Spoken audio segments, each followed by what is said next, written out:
Welcome to the CIO Conversation Series. I'm Tom Herrick, Cary Street Partners Chief Investment Officer.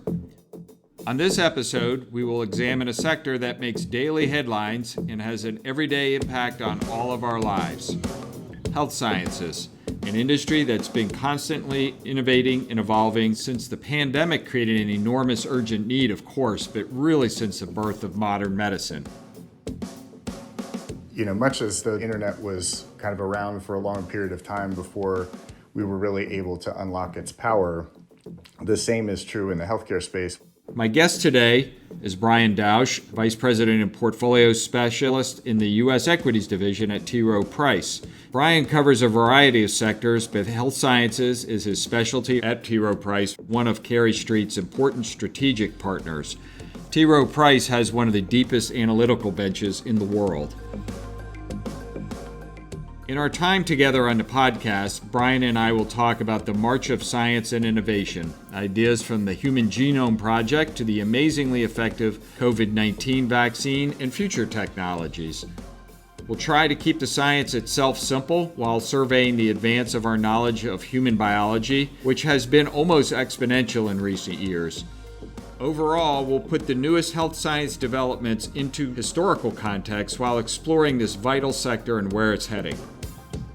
Brian Dausch, thanks for being here. Thanks so much for having me, Tom, and for the warm welcome as well. So we're recording this the third week of May, a time when health science routinely is leading the news because of the unprecedented rapid rollout of the COVID-19 vaccines, multiple vaccines, as I just mentioned. I want to know how big an inflection point this is. We're going to talk about this later, but the mere fact that we have a vaccine is major news. So let's start with that. How big of a moment are we in for this health science sector? Yeah, thanks, Tom. COVID has certainly been the focus for many people in terms of their personal lives, but also thinking about it from an investment context. And I think you're right to frame this as a very big moment when you consider how significant it was to develop a vaccine in less than a year. When vaccine development typically takes many years, is certainly a big moment for the sector. And obviously the biotech and pharmaceutical space was very key in terms of getting us through the pandemic and hopefully now starting to get on the other side of it. So I want to take our audience kind of beyond the headlines, back in time, put the COVID chapter of health science history into a little bit longer term context, and explore what the real story is behind this innovative vaccine. What's the short history of this medical science innovation? Was there a sudden burst all of a sudden last year, or is it a more nuanced and longer conversation than that? Yeah, it's definitely more nuanced. A lot of the innovation that has been pulled forward just in the context of the pandemic was really started back when we sequenced the human genome, which actually occurred in late 2000. There was the big Human Genome Project, and Human Genome Sciences was one of the preeminent companies in terms of getting the genome sequenced. That really allowed us to unlock much better understanding of human biology and ways to consider innovating on medicine and treatment of individuals. But the truth is, much as the internet was kind of around for a long period of time before we were really able to unlock its power, the same is true in the healthcare space, where we had this knowledge in terms of the sequencing of the human genome, but it was very expensive to run experiments, and it took a lot of additional technological innovations along the way to create the tools that allowed us to actually be able to run experiments much more rapidly in a much more cost-effective manner, and ultimately led to the innovation that we're seeing today, which was kind of having a vaccine developed in a very quick period of time. Regarding the human genome and the Human Genome Project, maybe we could put that into terms that, I can understand a little bit better. What exactly is that? Why is that such a key to unlocking the understanding of biology in all these targeted medical practices that we're now seeing come to the forefront? Yeah, it essentially allowed us to decode the human genome and our gene structure. So allowing us to understand ultimately what the linkages could be to diseases that were manifesting itself, and how to go after treating them to get the body to produce certain proteins to fight off diseases. You could think of it as effectively were able to create a blueprint for the human body that medical researchers and companies were able to see more clearly as to how the therapies that they were developing impact the human body and then ultimately fight diseases which create some kind of irregularity in the body that need to be fought against. What I find fascinating about this whole subject, and I know more about history than I know about biology for sure, it seems to me as an observer that these advances, particularly being pulled forward, the phrase used earlier by the pandemic, in a way it relates to what happened during World War II, where you had advances in antibiotics. And I just think of the history of medical science pre-World War II. It was almost the Dark Ages. I mean, it was carpentry and, and good luck. And you couldn't do surgery without antibiotics with infections. Is this a similar sort of moment? This is certainly an advance. I can see that. But does it look to be a similar type of thing? Can we draw that conclusion? Yeah, I think that is a fair analogy. The emergence of antibiotics, like you say, it totally changed the way that medicine was being administered and the way that patients were being treated, and obviously had significant enhancements on just the quality of life and also the duration of life in terms of people being able to overcome diseases that they could not previously. So when you put that in comparison to the situation that we're in today, our more nuanced understanding of human biology and the ability to actually develop medicines that are far more customized and targeted. I think the COVID vaccine would be one example where effectively by using messenger RNA, you're able to get the body's immune system to create the response to fight the disease in a very targeted way that comes with very high efficacy. So the end results are very positive in terms of being able to fight off disease, and COVID would just be one example of that. Let's go right to that. So the mRNA platform, you already alluded to it somewhat, that how that varies from the more traditional platforms, which again, in my minimal understanding of biology or chemistry, is basically a weakened virus as the more traditional vaccine platform. These have been the ways we've developed vaccines in the past. The change here is the efficacy of those vaccines, while good, is not revolutionary like the mRNA entrance. So maybe you could just talk to that a little bit. Yeah, you're right. The way that we've treated influenza in the past is through those mechanisms, which, the flu vaccine is 50 to 60% effective, which is great. It's helpful for people to either not get the flu, or if they do get it, it's much reduced. But you're right, it's a different situation here where the messenger RNA vaccines, effectively it's sending the coding into the body to say, actually, you need to make more of this specific protein to fight the disease. And we can see that the impact is that the vaccines are very effective, 90, 95+% effective. For all intents and purposes, it really prevents the vast majority of cases. It prevents, serious disease, prevents death, et cetera. So the efficacy that has come by a much more targeted approach is just unheard of. And then, of course, the speed with which we've been able to develop these vaccines is also far more quick than what we've seen in the past. And I know that's a topic that we want to delve into a little bit more. As every night on the news, you get this sort of, if it bleeds, it leads. We have a miraculous vaccine, but there's all these variants all over India, Brazil, South Africa, or whatever. And, will it work on the variants? And I know all vaccines can be boosted and retooled to deal with variants. Are the mRNAs more effective or faster in that regard? There's a couple of things there. One of which is that actually, because the immune response is so strong, the body produces, such a large amount of antibodies that what we're finding is that people are generally able to overcome the variants. It's still possible that you may get sick, but the severity of the disease is far less, and the adverse outcomes are far less. But you bring up, kind of a point secondarily, which is to say that because the speed to market of these vaccines is so fast, you can actually turn around and create effectively another vaccine over the span of several months that, targets that specific variant in order to effectively inoculate it, right?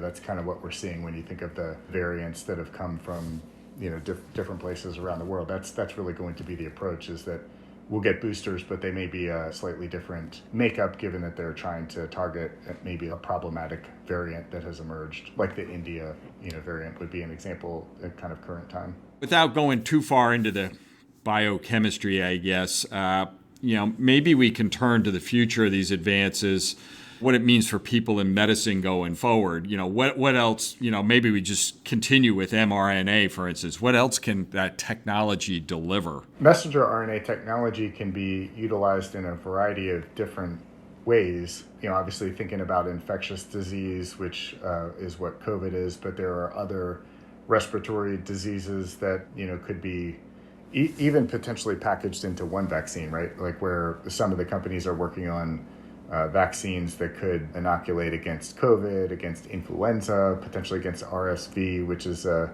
serious disease, usually for infants or smaller children. But as we think beyond infectious disease, there are a number of other interesting applications for messenger RNA technologies, including things like rare diseases. So oftentimes there are diseases that affect, small amounts of the population, but they can be catastrophic and ultimately cause death. There's opportunity for this to be applied there.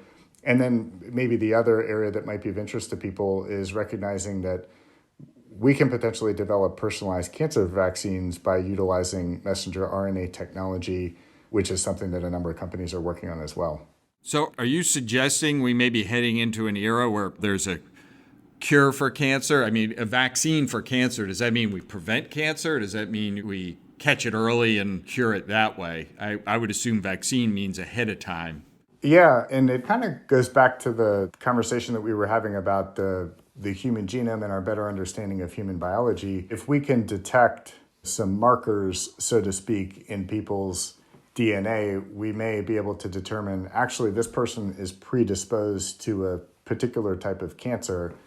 And, the messenger RNA technology could be utilized to actually help correct that person's genetic makeup, if you will, so that, hopefully they would not develop the cancer. So yes, it could be used preemptively.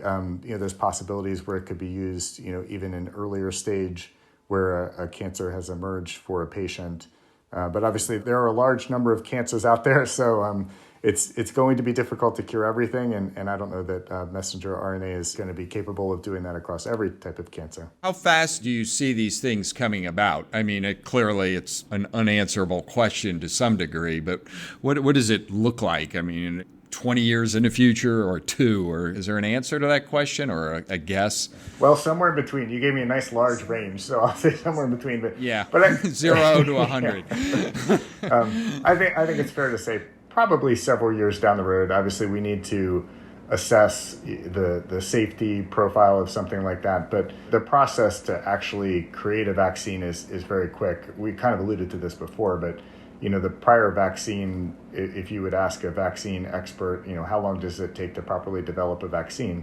They would tell you 10 years, is the typical average. And the fastest vaccine that was ever made up to this point was Ebola in 5 years. And of course, COVID was less than 1 year.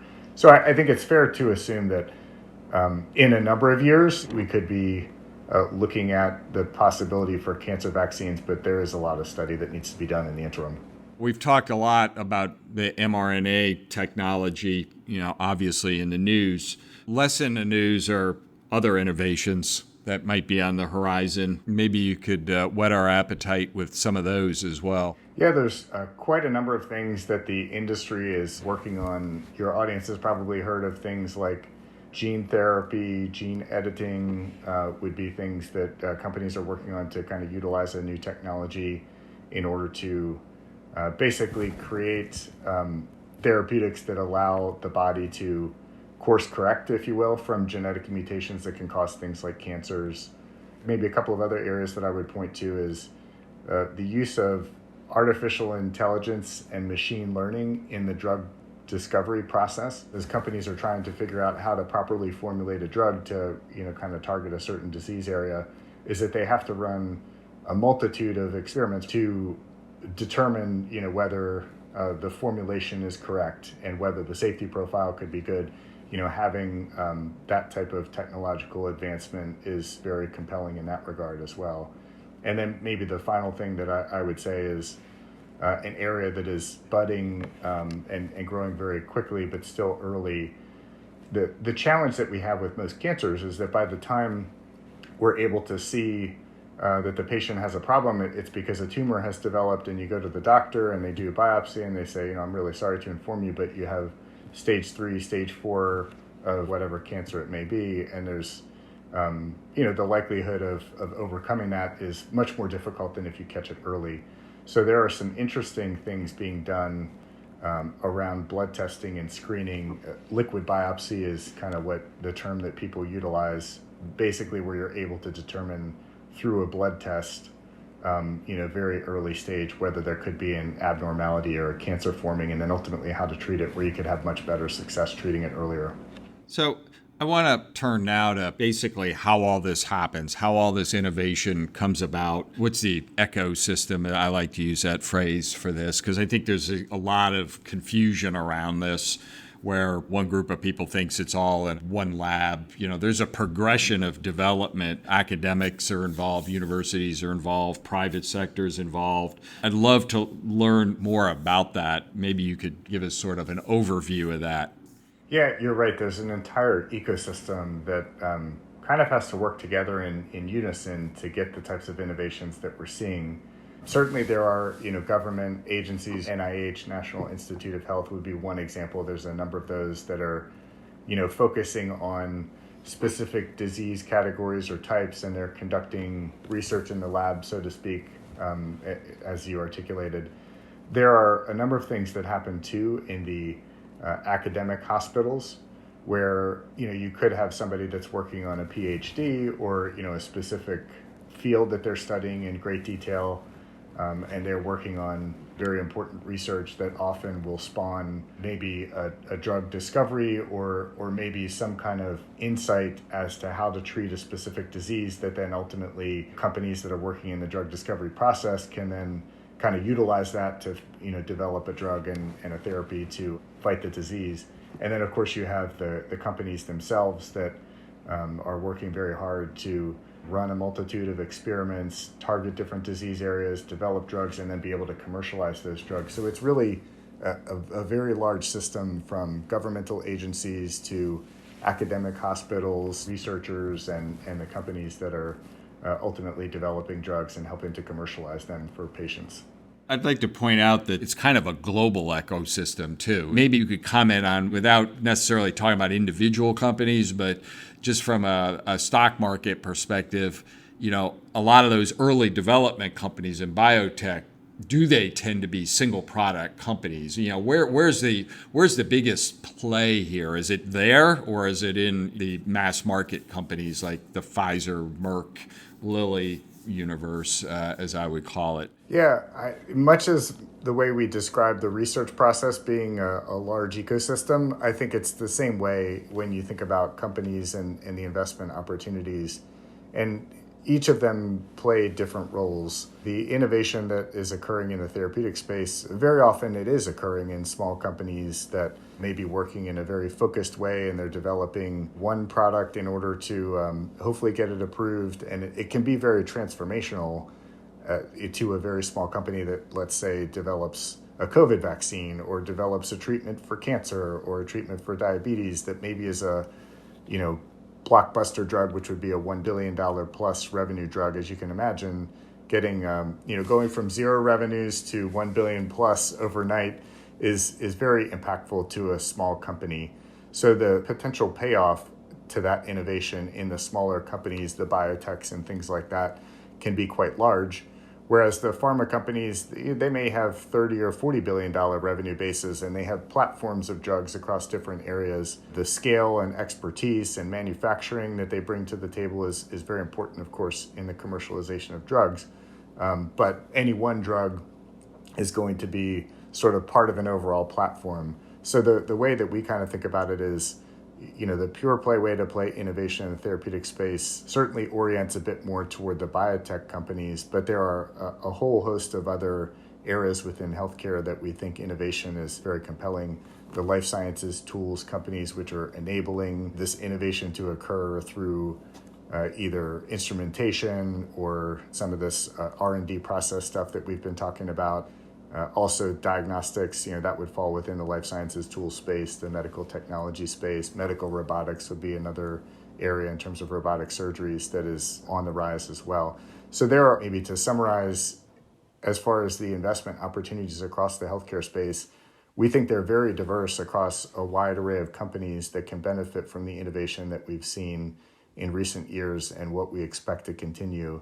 And I think as we look ahead to the market performance overall and healthcare's contribution to that, we expect healthcare to be a pretty strong area for many years to come. That's a great answer. There's probably about 9 podcasts in that answer right there when you start talking about robotics and anything else. So, Brian, where are investors putting their money right now? Where is capital flowing to in the healthcare sector? Yeah, it's been a very busy capital markets for healthcare companies just over the course of the last year and some. To give you one example, since the pandemic, we've seen over 120 IPOs of biotech companies. There's a much larger number than that in terms of the amount of companies that are already public that have done follow-on offerings, raising additional capital. And then even outside of biotech, there have been quite a number of IPOs that have occurred in the medical technology space, the life sciences tool space as well, too.